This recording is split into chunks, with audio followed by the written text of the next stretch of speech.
عزیزان ملت اسلامیہ، برادران اسلام، جملہ حاضرین مجلس، السلام علیکم ورحمۃ اللہ وبرکاتہ۔ وعلیکم السلام۔ نحمده ونسلم على رسوله الكريم، اما بعد، فاعوذ باللہ من الشیطان الرجیم، بسم اللہ الرحمن الرحیم۔ وَأَمَّا بِنِعْمَةِ رَبِّكَ فَحَدِّثْ۔ آمنت باللہ، صدق اللہ مولانا العظیم، وصدق رسوله النبی الرؤوف الرحیم، ونحن على ذلك لمن الشاهدين والشاكرين والذاكرين، والحمد لله رب العالمين۔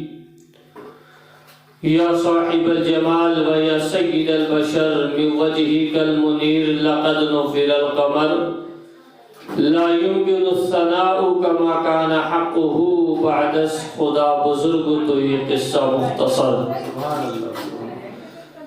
سرور کہوں کہ مالک و مولا کہوں تجھے، سرور کہوں کہ مالک و مولا کہوں تجھے، باغ خلیل کا گلے زیبا کہوں تجھے۔ اور یا رسول اللہ، تیرے تو وصف عیب تناہی سے ہے بری، تیرے تو وصف عیب تناہی سے ہے بری، حیراں ہوں میرے شاہ میں کیا کیا کہوں تجھے۔ لیکن رضا نے ختم سخن اس پہ کر دیا، ہم سب کے رضا نے ختم سخن اس پہ کر دیا، کہ خالق کا بندہ خلق کا آقا کہوں تجھے۔ سبحان اللہ۔ خالق کا بندہ خلق کا آقا کہوں تجھے۔ انہیں جانا انہیں مانا، انہیں جانا انہیں مانا، نہ رکھا غیر سے کام، للہ الحمد میں دنیا سے مسلمان گیا، للہ الحمد میں دنیا سے مسلمان گیا۔ اطلس و کم خواب کی پوشاک پر نازا نہ ہو، اطلس و کم خواب کی پوشاک پر نازا نہ ہو، اس تنے بے جان پر خالی کفن رہ جائے گا، بلبلیں اڑ جائیں گی سونا چمن رہ جائے گا، بلبلیں اڑ جائیں گی سونا چمن رہ جائے گا، ایک رسول اللہ کا دین حسن رہ جائے گا، ایک رسول اللہ کا دین حسن رہ جائے گا۔ برادران اسلام، آئیے کچھ عرض و معروف کرنے سے پیشتر ایک مرتبہ عقیدت و محبت کے ساتھ گنبد خضرا کی جانب لگا کر ہم سب کے آقا و مولا مدنی تاجدار مکی سرکار جناب احمد مصطفیٰ محمد مصطفیٰ صلی اللہ علیہ وآلہ وسلم کی بارگاہ بے کس پناہ و کرم میں عقیدت و محبت کے ساتھ درود شریف کا نذرانہ پیش کریں۔ پڑھیں اللہم صلی علی سیدنا و مولانا محمد وبارک وسلم، صلاۃ و سلام علیک ارنا جمالک یا حبیبی یا سیدی یا رسول اللہ صلی اللہ علیہ وآلہ وسلم۔ برادران اسلام، خطبہ مسنونہ کے بعد قرآن مجید کی جس آیت مقدسہ کی تلاوت کا شرف حاصل کیا، ارشاد باری تعالی ہے کہ وَأَمَّا بِنِعْمَةِ رَبِّكَ فَحَدِّثْ، کہ تم اپنے رب کی نعمتوں کا چرچا کرو۔ اپنے رب نے بندوں کو جو نعمتیں عطا فرمائی ہیں، بندے کا کام یہ ہے کہ وہ رب کی دی ہوئی نعمتوں کا چرچا بھی کرتا رہے اور اپنے رب کا شکر بھی ادا کرتا رہے۔ سبحان اللہ، سبحان اللہ۔ اس لیے کہ کوئی بندہ اپنی پوری زندگی اگر رب کی نعمتوں کا شکریہ ادا کرنا چاہے تو خدا کی قسم اس کی زندگی کی گھڑیاں اس کی زندگی کم پڑ جائیں گی، لیکن رب کی نعمتیں کبھی کم نہیں ہوں گی۔ یہ رب کا اپنے بندوں پر بے شمار رب نے نعمتیں عطا فرمائی ہیں۔ قرآن میں اللہ کا ارشاد ہے کہ اے لوگوں تم رب کی نعمتوں کا ذکر کرتے رہو، رب کی نعمتوں کا چرچا کرتے رہو۔ برادران اسلام، آج اپنے والد کے احسان ثواب کے لیے محفل میلاد رسول کا انعقاد کیا، حضور کے نام کا جشن کیا۔ یقیناً یہ مان لیجئے کہ جس احسان ثواب میں یا جس کار خیر میں نبی کے نام کا میلاد ہو جائے، حضور کا جشن منا لیا جائے، خدا کے قسم اللہ تعالی اس محفل کو بھی قبول فرماتا ہے، اور جس کے لیے کیا جاتا ہے اللہ اس کام میں برکت بھی عطا فرماتا ہے۔ سبحان اللہ، سبحان اللہ، بے شک۔ یہ محفل میلاد رسول احسان ثواب کی نیت سے کی گئی۔ یقیناً جن کے لیے احسان ثواب کی نیت سے اس محفل کو کیا گیا ہے انہیں اس کا ثواب ضرور دیا جائے گا۔ میں بتا دوں یہ محفل میلاد رسول دنیا میں ایک ایسی واحد محفل ہے جہاں پر جو آتا ہے، جو سنایا جاتا ہے، جو سنتے ہیں، سنانے والے کو بھی ثواب ملتا ہے، سننے والے کو بھی ثواب دیا جاتا ہے۔ سبحان اللہ۔ برادران اسلام، یہ محفل میلاد رسول کوئی عام محفل نہیں ہے، بلکہ یہ حضور سرور کائنات صلی اللہ علیہ وآلہ وسلم کے نام کی محفل ہے، اور جہاں پر حضور کا نام لیا جائے، جہاں پر حضور کے نام کا ذکر کیا جائے، جہاں پر نبی کا ذکر کیا جائے، وہاں پر ہم ہی اور آپ شریک نہیں ہوتے، بلکہ جہاں پر نبی کا ذکر ہوتا ہے وہاں پر اللہ کے مقدس فرشتے بھی حاضر ہوا کرتے ہیں۔ سبحان اللہ، بے شک، بے شک۔ میرے دوستوں، یہ حضور کے ذکر کی برکت ہے، یہ نبی کے میلاد کا صدقہ ہے کہ جہاں میلاد ہوتا ہے وہاں اللہ کے رحمت کے فرشتوں کی حاضری ہوتی ہے۔ بے شک۔ برادران اسلام، احسان ثواب، آپ کوئی نیک کام کریں اپنے کسی مرحومین کے لیے جو دنیا سے جا چکے ہیں، آپ قرآن کریم پڑھائیں اس کا بھی ثواب ملے گا، آپ غریبوں کو کھانا کھلائیں اس کا بھی ثواب ملے گا، آپ کہیں مساجد میں، مدارس میں یا کسی اچھی جگہ پر اگر ان کے نام سے کچھ لگا دیں گے اس کا بھی ثواب انہیں ملے گا۔ آپ جو نیک کام کریں گے، جس کے لیے کریں گے، جس کی نیت کر کے کریں گے، اللہ انہیں ثواب عطا فرمائے گا۔ لیکن میلاد رسول ایک ایسی محفل ہے کہ جس کے نام سے کیا جاتا ہے، یقیناً ہم جس کے لیے کریں وہ نیک ہو یا نہ ہو، جس کے نام سے کرتے ہیں وہ سب سے اعلیٰ و اولا ہمارا نبی، سب سے بالا و اعلیٰ ہمارا نبی، دونوں عالم کا پیارا ہمارا نبی، اپنے مولا کا پیارا ہمارا نبی۔ کیا خبر کتنے تارے کھلے چھپ گئے پر نہ ڈوبے نہ ڈوبا ہمارا نبی، غمزدوں کو رضا مزدہ دیجے کی ہے، بے کسوں کا سہارا ہمارا نبی۔ سبحان اللہ، سبحان اللہ، بہت خوب۔ کہ جن کا کوئی سہارا نہیں ہے، جن کا کوئی حامی و یاور نہیں ہے، جن کا کوئی مددگار نہیں ہے، ان کا مددگار آمنہ کا لال ہے، مدینے کا تاجدار ہے۔ برادران اسلام، میرے پیارے دوستو، اس لیے کہ محفل میلاد رسول جن کے نام سے کی جاتی ہے وہ میرے آقا و مولا ہے۔ حضور کے نام سے جو محفل کی جاتی ہے یقیناً وہ اللہ کے حضور قبول ہوتی ہے۔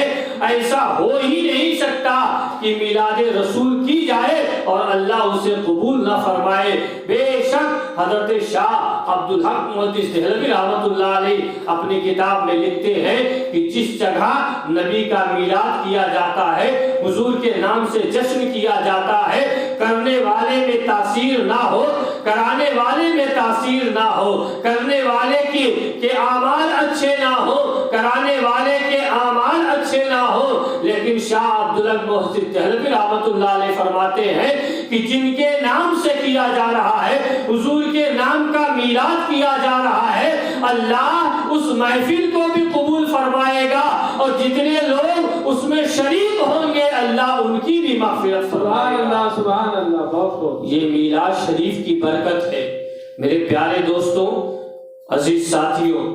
میلاد شریف ایصال ثواب اپنے مردوں کے لیے ہم کرتے ہیں۔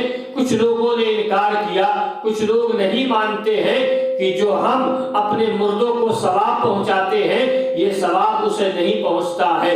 میرے پیارے دوستو، ایسا نہیں ہے۔ میں ایک حدیث پاک آپ حضرات کو سنا دوں، یہ مستند اور معتبر روایت سے ثابت ہے، اور وہ صحابی رسول ہیں کہ جن کو یہ شرف ملا ہے کہ جنہوں نے 10 سال تک، 1-2 سال نہیں بلکہ 10 سال تک حضور کے ساتھ ساتھ چلتے تھے، اور میرے آقا جب اپنے کھڑاؤں کو، یعنی حضور جب اپنے چپل کو عام زبان میں کہہ لیجئے اتار دیتے تھے تو وہ صحابی رسول اس کو لے کر اور اپنے سینے پر، اپنے سر پر رکھ لیتے تھے۔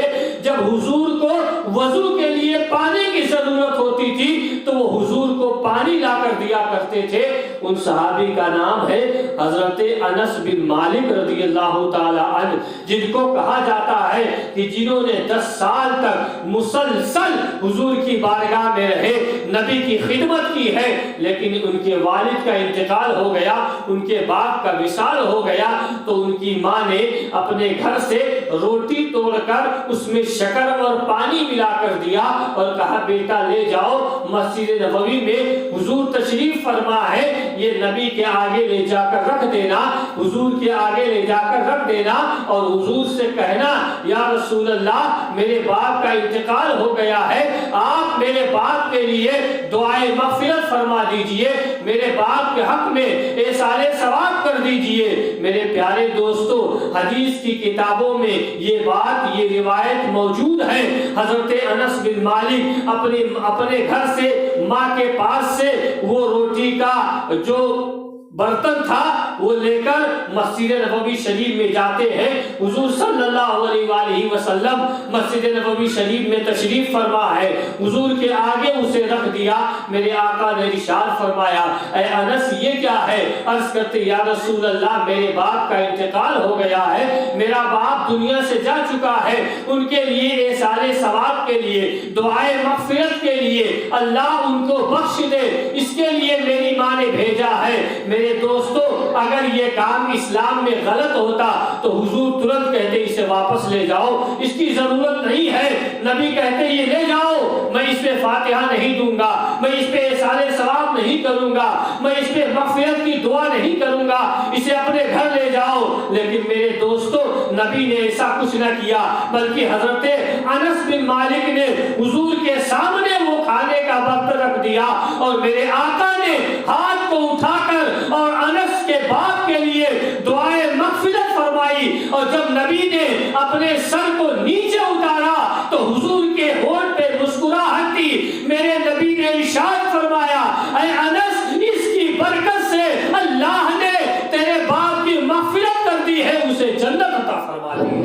نعرہ تکبیر، نعرہ رسالت، نعرہ رسالت، جشن عید میلاد النبی، جشن عید میلاد النبی، نعرہ تکبیر، نعرہ رسالت، سبحان اللہ سبحان اللہ۔ میرے دوستوں، عزیز ساتھیوں، اس حدیث مقدسہ کو نقل کرتے ہوئے محدثین نے اپنی کتابوں میں لکھا کہ میرے حضور کو ہاتھ اٹھانے کی بھی ضرورت نہیں ہے، کیونکہ نبی زبان سے جو کہہ دے اللہ ترنت کر دیتا ہے۔ سبحان اللہ۔ میرے آقا نے ارشاد فرمایا چاند 2 ٹکڑے ہو جا، روایت ہے 2 ٹکڑے ہو گیا۔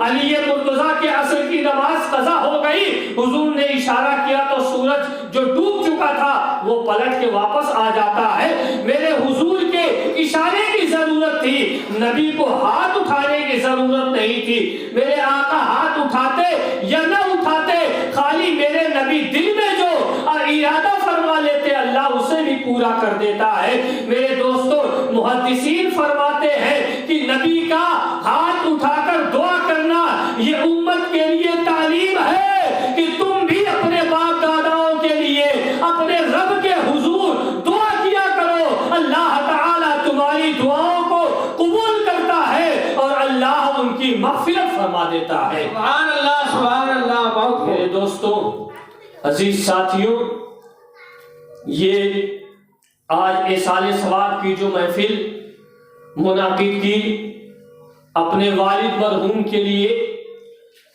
اسی لیے اللہ کے رسول صلی اللہ علیہ وسلم نے ارشاد فرمایا کہ 3 ایسی چیزیں ہیں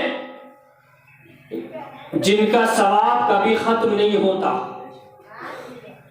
دنیا میں 3 ایسی چیزیں ہیں کہ جن کا ثواب بندہ زندہ رہے تب بھی ملتا ہے اور مر جائے تب بھی اسے دیا جاتا ہے، جسے کہا جاتا ہے ثواب جاریہ۔ ان ثواب جاریہ میں میرے حضور نے ارشاد فرمایا کہ جن کی اولاد نیک ہے، جن کے بچے نیک ہیں اور اپنے باپ کے لیے، اپنے والدین کے لیے وہ دعائیں مغفرت کرتے ہیں، اللہ تعالیٰ ان کے باپ کو بخش دیتا ہے اور اللہ ان کی مغفرت فرما دیتا ہے۔ سبحان اللہ، بہت خوب۔ میرے پیارے دوستوں، ہم اور آپ یہ سمجھتے ہیں کہ ہم قبروں پر جا کر خالی جو زمین کے اندر دفن ہو گئے مردے ہیں ان کے لیے دعائیں مغفرت کرتے ہیں، ان کی بخشش کی دعا کرتے ہیں، یہ نہیں ہے۔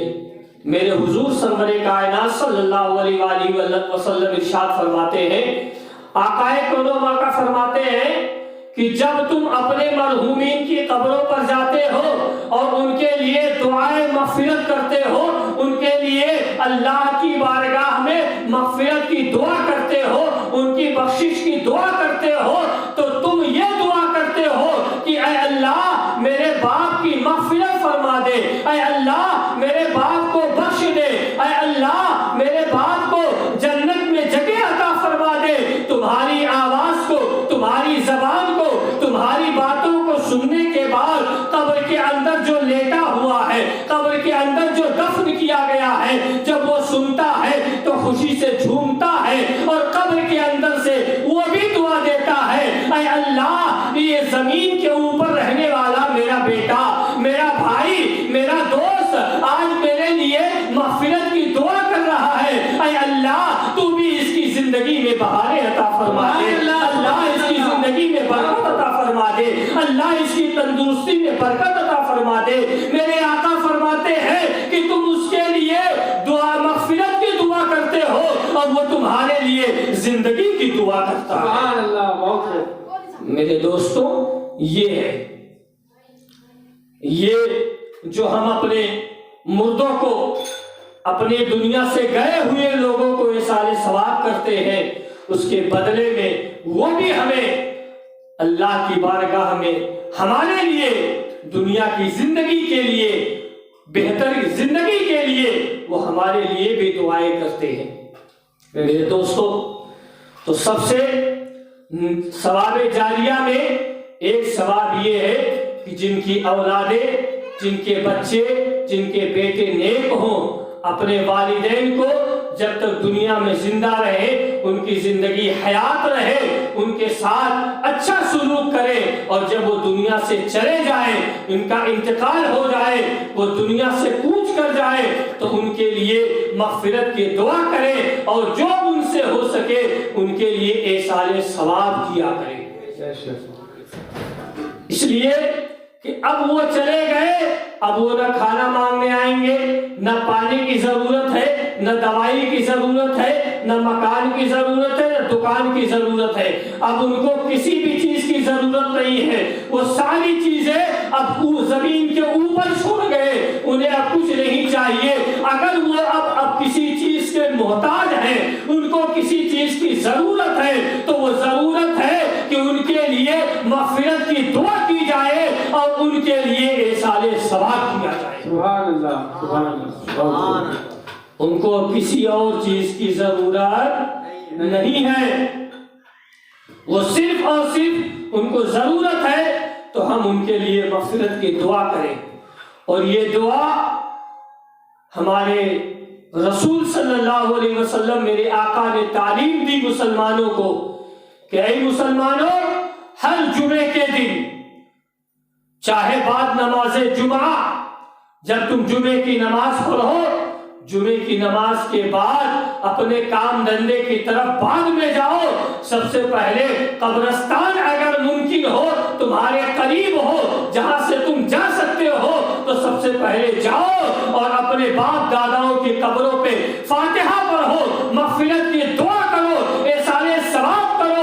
اللہ تعالی اس جمعہ کی برکت سے اگر اس نے تمہارے باپ داداؤں کی مغفرت نہیں کی ہوگی تو اللہ مغفرت فرما دے گا، اور اگر بخش دیا ہوگا تو اللہ ان کے درجات کو بلند فرما دے گا۔ سبحان اللہ، سبحان اللہ، نعرہ تکبیر، نعرہ رسالت، جشن عید میلاد النبی، نعرہ تکبیر، نعرہ رسالت۔ اس لیے وہ بہت نیک لوگ ہیں کہ جو اپنے والدین ماں باپ کے نام سے ایصال ثواب کی محفل کرتے ہیں۔ سب کے مقدر میں یہ نہیں ہے، دنیا میں ایک سے ایک پیسے والے ہیں، لیکن رب نے ان کے مقدر میں یہ توفیق نہیں دی ہے۔ اللہ جسے توفیق دیتا ہے، اللہ جس پر اپنا فضل کرتا ہے، رب کی رحمت جس پر شامل حال ہوتی ہے، وہی اپنے والدین کے لیے ایسی محفل کا انعقاد کرتا ہے، ایسی محفل کو مناتا ہے۔ سبحان اللہ۔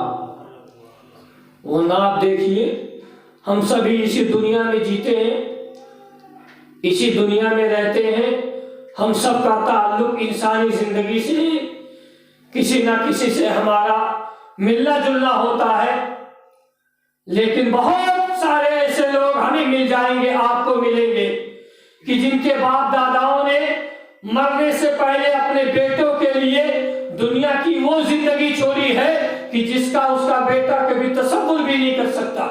بے شک اتنا مال و اسباب وہ دنیا میں اپنے بچوں کے لیے چھوڑ کے چلا گیا، لیکن جب وہ چلا گیا آج اس کا بچہ اپنے باپ کے ساتھ کیا سلوک کر رہا۔ اب اس کا باپ مکان میں حصہ مانگنے نہیں آئے گا، کسی اور اس کو دنیا کے مال و دولت کی ضرورت نہیں ہے، وہ مانگتا ہے اپنے اولاد سے، اپنے عزیز و اقارب سے، تو صرف یہی اس کی خواہش ہے کہ اے لوگوں تم میرے لیے مغفرت کی دعا کرو اور میرے لیے ایصال ثواب کیا کرو۔ سبحان اللہ، سبحان اللہ۔ جو آج آپ لوگوں نے کیا میرے دوستوں، ایصال ثواب زندگی بھر جب تک جسم میں جان باقی ہے کرتے رہے، اس لیے کہ پتہ نہیں کون سا ایصال ثواب کیا ہوا ہمارے مرحومین، آپ کے مرحومین کو اللہ تعالی کی بارگاہ میں پسند آ جائے اور اللہ اس کو قبول فرما کر ہمارے مرحومین مرحومات کی مغفرت فرما دے۔ سبحان اللہ، سبحان اللہ۔ تو جشن عید میلاد النبی صلی اللہ علیہ وآلہ وسلم اور 40ویں کی فاتحہ، یہ 40واں بھی بڑا غضب کا دن ہے۔ یہ 40واں ہمارے بزرگوں نے جو رائج کیا ہے، ویسے کوئی خاص دن نہیں ہے۔ آپ جس دن بھی ایصال ثواب کریں گے اپنے مردے کے لیے، اللہ اس کو قبول فرمائے گا۔ بے شک۔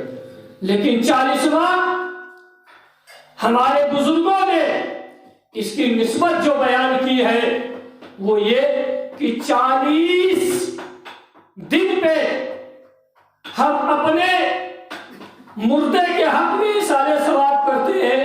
اس کی وجہ یہ ہے کہ ابتدائی زمانے میں جب اسلام کا ابتدائی زمانہ تھا، اسلام شروع ہوا تھا، تو اسلام میں کم لوگ داخل ہوئے تھے؟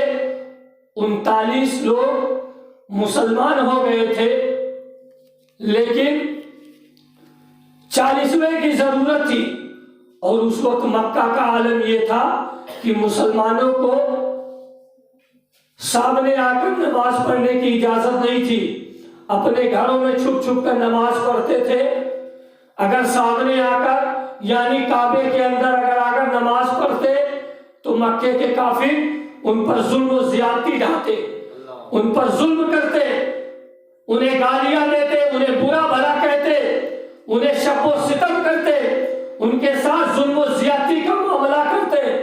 اس لیے 39 مسلمان الگ کسی کے گھر میں جمع ہو کر نماز پڑھتے تھے، نماز ادا کرتے تھے۔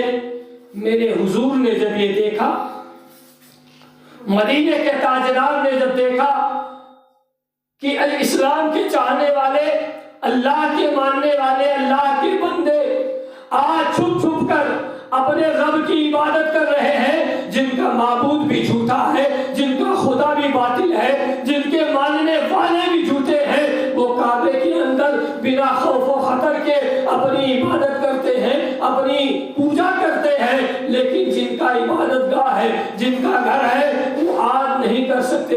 میرے رسول نے، میرے حضور نے اللہ کے دربار میں دعا کی، اے میرے مولا، تیرے اسلام پہ آج ایسا دن آ گیا ہے کہ تیرے بندے تیرے گھر میں کعبے میں آزادی کے ساتھ نماز نہیں پڑھ سکتے۔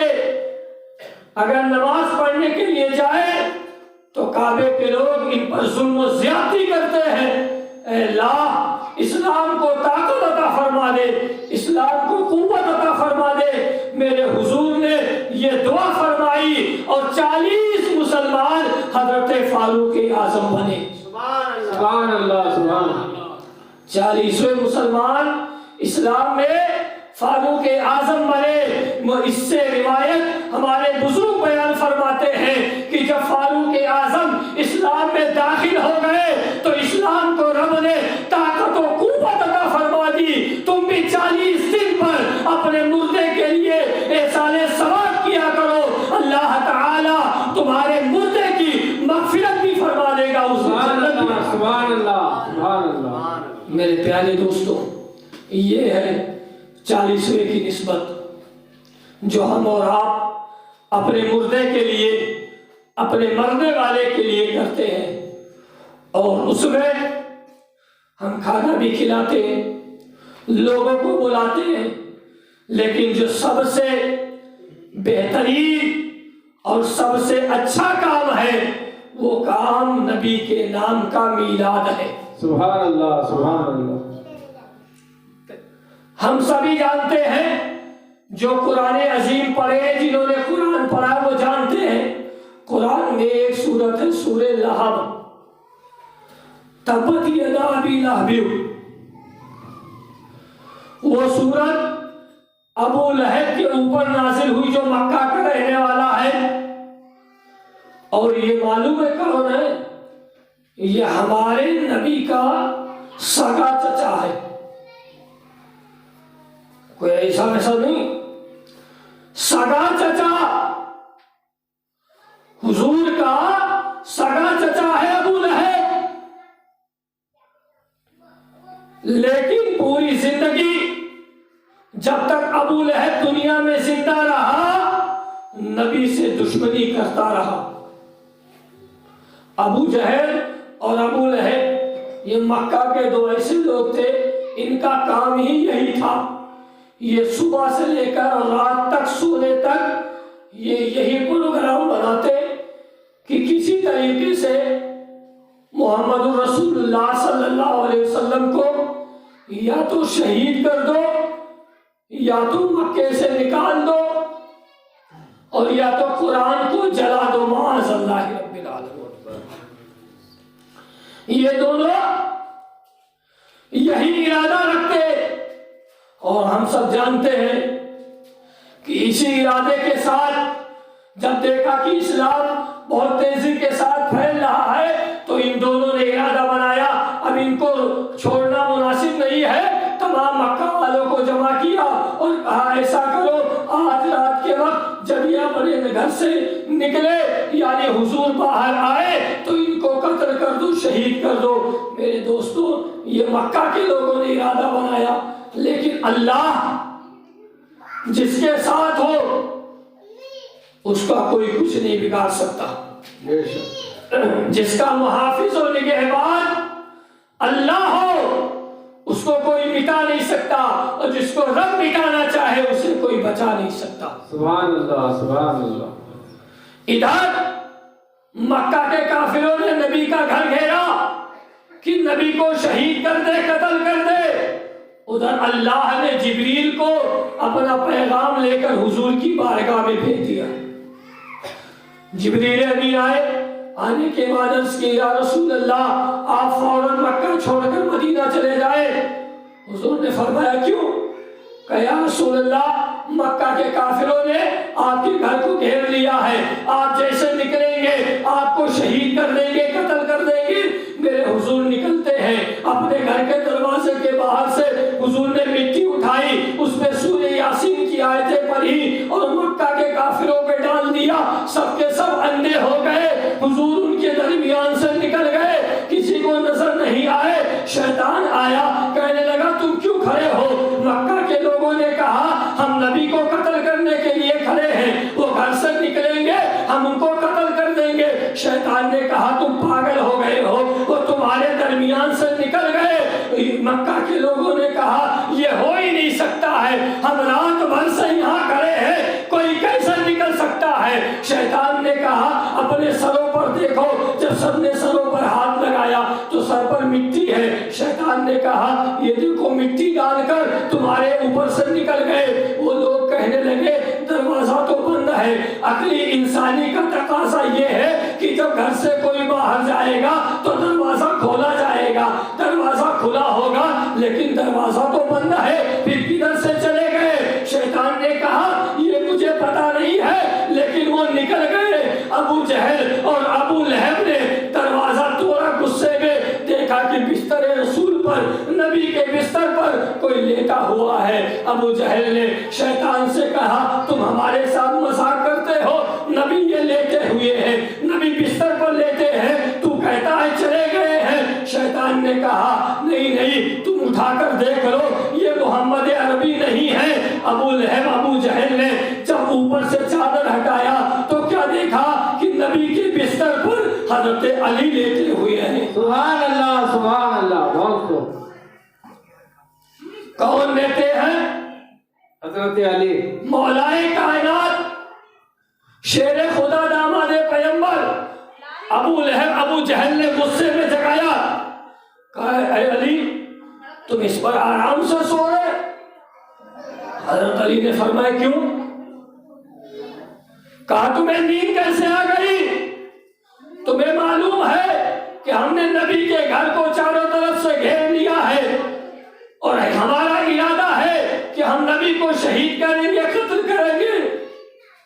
ارے جب موت کی باری آتی ہے تو اچھے اچھوں کو نیند نہیں آتی ہے،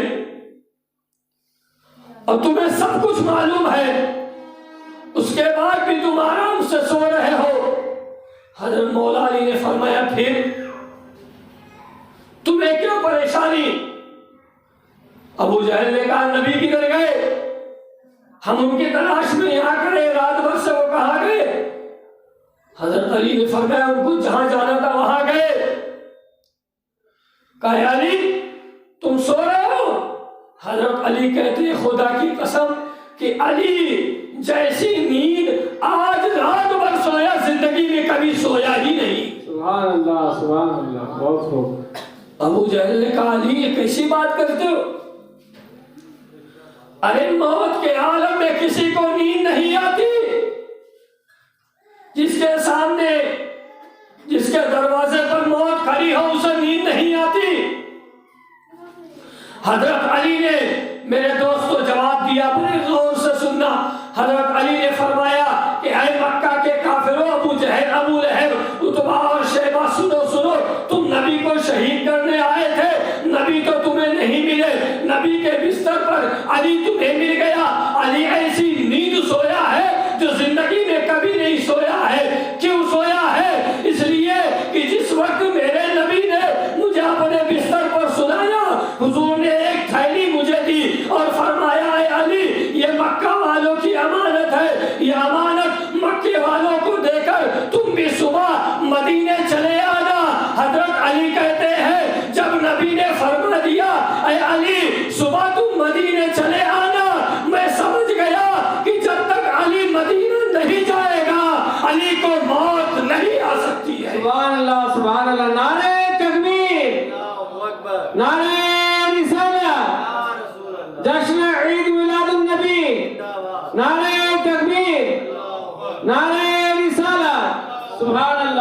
اس لیے کہ نبی کے بستر پر سونے والا علی اور علی کی زندگی کا ضمانت لینے والا نبی، اور جس کی ضمانت نبی لے لے، خدا کی قسم بنا اذن رسول کے اس کی جان کو فرشتے بھی قبض نہیں کر سکتے۔ سبحان اللہ، بہت خوب۔ میرے دوستو، وہ عداوت و دشمنی کرنے والا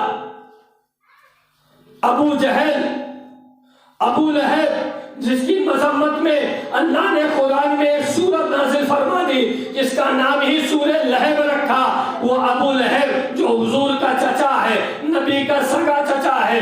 آئیے دیکھتے ہیں جب حضور مکہ المکرمہ میں پیدا ہوئے، نبی کی ولادت باسعادت ہوئی، حضور پیدا ہوئے، نبی پیدا ہوئے، تو ابو لہب کی ایک بادی تھی، ایک نوکرانی تھی، ایک گھر میں غلام تھی، ایک عورت تھی جو ابو لہب کے یہاں کام کرتی تھی۔ اس نے ابو لہب کو آ کر یہ بشارت دی، اے ابو لہب تجھے مبارک ہو، اے ابو لہب تجھے مبارک ہو، اے ابو لہب تجھے مبارک ہو۔ ابو لہب نے کہا کیا ہو گیا ہے؟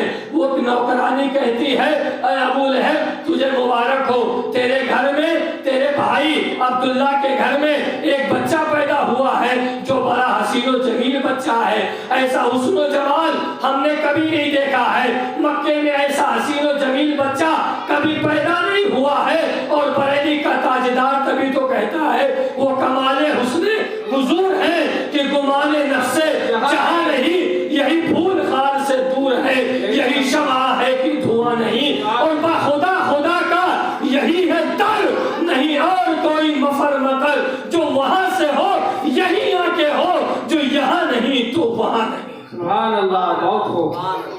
میرے دوستوں، وہ ابو لہب کی نوکرانی ابو لہب سے کہتے ابو لہب تجھے مبارک ہو، تیرے بھائی عبداللہ کے گھر میں بڑا حسین و جمیل بچہ پیدا ہوا ہے، ایسا بچہ ہم نے مکے میں پہلے نہیں دیکھا ہے، کسی عورت نے ایسا بچہ نہیں جنا ہے جیسا تیرے بھائی کے گھر میں ہوا ہے۔ ابو لہب نے جب اپنی نوکرانی کی بات کو سنا تو بڑا خوش ہو جاتا ہے، میرے بھائی کے گھر میں بچہ پیدا ہوا ہے، میرے بھائی کے گھر میں بچے کی ولادت ہوئی ہے۔ ابو لہب اس وقت اپنی کرسی پر بیٹھا ہوا تھا، اس کی نوکرانی نے جب یہ خوشخبری سنائی تو ابو لہب خوش ہو کر اور اس نے اپنی نوکرانی کو اپنے گھر سے آزاد کر دیا اور کہا جا میں نے تجھے آزاد کر دیا ہے، اب تو جہاں کام کرنا چاہتی ہے کر سکتی ہے، تو جہاں نوکری کرنا چاہتی ہے کر سکتی ہے، آج سے تو میرے یہاں پابند نہیں ہے، آج سے تو میری نوکرانی نہیں ہے، میں نے اپنے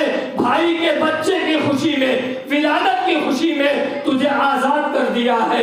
میرے دوستو، وہ ابو لہب ہے، جب نبی مکہ میں پیدا ہوئے تب اس نے خوشی منائی، اس کے بعد پوری زندگی حضور کا دشمن بنا رہا، نبی کی عداوت میں جیا اور نبی کی عداوت میں مر جاتا ہے۔ وہی ابو لہب جب مر گیا، دو روایتیں ملتی ہیں، ایک روایت میں ہے کہ حضرت عبداللہ ابن عباس رضی اللہ تعالی عنہما، اور دوسری روایت میں ہے کہ اس کے بیٹوں نے خواب میں دیکھا اور اپنے باپ سے پوچھا اے میرے باپ یہ بتا دو کہ اللہ نے تیرے ساتھ کیا معاملہ کیا۔ اس کے بیٹے نے اپنے باپ سے پوچھا، یعنی ابو لہب سے، کہ اے میرے باپ یہ بتا دے کہ تیرے ساتھ اللہ نے کیا سلوک کیا۔ ابو لہب اپنے بیٹوں سے خواب میں جواب دیتا ہے، اے میرے بیٹو اللہ تعالی نے مجھے عذاب میں گرفتار کر دیا اور اللہ نے مجھے جہنم میں ڈال دیا ہے۔ میں نے زندگی بھر پوری اپنی زندگی نبی سے عداوت و دشمنی کی، نبی کو نبی نہیں مانا، رسول کو رسول نہیں مانا، نبی کو جھٹلاتا رہا، نبی کی شان میں بے ادبی اور گستاخی کرتا رہا۔ اس کے لیے اللہ نے مجھے عذابوں میں گرفتار کر دیا ہے، رب نے مجھے جہنم میں ڈال دیا ہے۔ میرے دوستو، وہی ابو لہب اپنے بیٹوں کو یہ بتاتا ہے، بتاتے بتاتے ابو لہب ایک بات کہتا ہے، اے میرے بیٹو میں تمہیں وصیت کرتا ہوں کہ جب تک تم دنیا میں رہنا نبی کی غلامی میں اپنی زندگی کو گزارنا، کیونکہ محمد رسول اللہ صلی اللہ علیہ وسلم کی غلامی میں زندگی گزارنے کا نام ہی کامیابی اور کامرانی ہے، اس سے ہٹ جانے کا نام ناکامیابی ناکامرانی ہے۔ وہ ابو لہب کہتا ہے کہ جس وقت مکہ میں میرا بھتیجا محمد رسول اللہ صلی اللہ علیہ وسلم پیدا ہوئے تھے، ان کی پیدائش کی میں نے خوشی میں اپنی نوکرانی کو آزاد کیا تھا، جس انگلی کے اشارے سے آزاد کیا تھا اسی انگلی کے اشارے سے مجھے سوموار یعنی پیر کے دن کچھ پانی پلا دیا جاتا ہے اور میرے عذابوں میں کمی کر دی جاتی ہے۔ سبحان اللہ، سبحان اللہ، بہت خوب۔ یہ کون ہے؟ یہ نبی کا سخت ترین دشمن، جس نے پوری زندگی حضور سے عداوت و دشمنی کی، لیکن نبی کے نام حضور کی ولادت پر، حضور کے پیدا ہونے پر خوشی منائی تو اللہ تعالی نے اس دشمن بدترین دشمن کو نبی کی ولادت کا صلہ عطا فرمایا۔ اب اسی کو بریلی کا امام کہتا ہے، اے ایمان والوں، اے بھولے بھالے سنیوں، اے اللہ و رسول کے ماننے والوں، بزرگوں سے عقیدت رکھنے والوں، اگر تم اپنے نبی کا میلاد مناؤ گے تو تمہیں اللہ کیوں کر صلہ نہ دے گا، بلکہ ہم بریلی کے امام کی زبان میں ہر وقت یہی کہتے رہیں گے کہ حشر تک ڈالیں گے ہم پیدائش مولا کی دھوم، مثل فارس نجد کے قلعے گراتے جائیں گے، خاک ہو جائیں عدو جل کر مگر ہم تو رضا، دم میں جب تک دم ہے ذکر ان کا سناتے جائیں گے، دم میں جب تک دم ہے ذکر ان کا سناتے جائیں گے۔ برادران اسلام، اسی لیے ہم اور آپ اپنے نبی کا ذکر جمیل کرتے رہیں، سنتے رہیں، سناتے رہیں، آقا کی یاد مناتے رہیں، یہی سب سے بڑی ہمارے لیے دنیا میں کامیابی و کامرانی ہے۔ ورنہ زندگی ایک سفر ہے، جو چل رہی ہے اس کا نام زندگی ہے، اور جس دن رک جائے گی اسی کا نام موت ہے، پھر اس سے آگے ہماری اس دنیا کی زندگی نہیں جائے گی۔ میرے دوستو، حضرت علامہ رومی رحمت اللہ علیہ اپنی کتاب میں فرماتے ہیں کہ ہم سب نے دیکھا ہوگا کہ سمندر میں ایک نائے چلتی ہے، ایک ناؤ چلتی ہے، اور وہ ناؤ مسلسل پانی کی رفتار کے ساتھ چلتی رہتی ہے، لیکن حضرت علامہ رومی رحمت اللہ علیہ فرماتے ہیں کہ جب اسے کوئی کنارہ ملتا ہے تو وہ ناؤ وہیں ٹھہر جاتی ہے، وہیں رک جاتی ہے، وہ ناؤ اب اس کے آگے نہیں جاتی ہے۔ اسی طرح آپ نے فرمایا کہ میرے دوستو مسلمانوں، یہ زندگی ہے، جب تک چل رہی ہے اسے زندگی کہا جاتا ہے، اور جس دن یہ رک جاتی ہے اسی کا نام موت ہے۔ اس لیے ہم اور آپ موت کی تیاری کرتے رہیں۔ میرے آقا نے ارشاد فرمایا کہ مسلمان ایمان والا اللہ کا بندہ کبھی خودکشی نہیں کرے گا، کبھی موت کی آرزو نہیں کرے گا، لیکن ہاں مومن وہ ہے جو موت کو یاد کرتا رہے، وہ یہ کہے کہ بے شک یقیناً اللہ نے جب دنیا میں ہمیں زندگی دی ہے تو رب ہمیں موت بھی عطا فرمائے گا، رب ہمیں موت بھی دے گا۔ اس لیے ہم اور آپ اپنی زندگی جو دنیا میں اللہ نے دی ہے اسے اچھے کاموں میں لگائیں، اچھے کاموں میں خرچ کریں، برے کاموں سے دور رہیں، بد کاموں سے دور رہیں، اور اپنے مرحوموں کے لیے ایصال ثواب اسی طرح کرتے رہیں جن لوگوں نے بھی کیا۔ اللہ تعالیٰ ان کی محفل کو، ایصال ثواب کو قبول فرمائے، اور مولا اپنی بارگاہ سے انہیں اس کا اجر عطا فرمائے۔ السلام علیکم ورحمۃ اللہ وبرکاتہ۔ چھٹی ہے تو نعت پڑھو گے بعد میں صلی اللہ علیہ وسلم کے بعد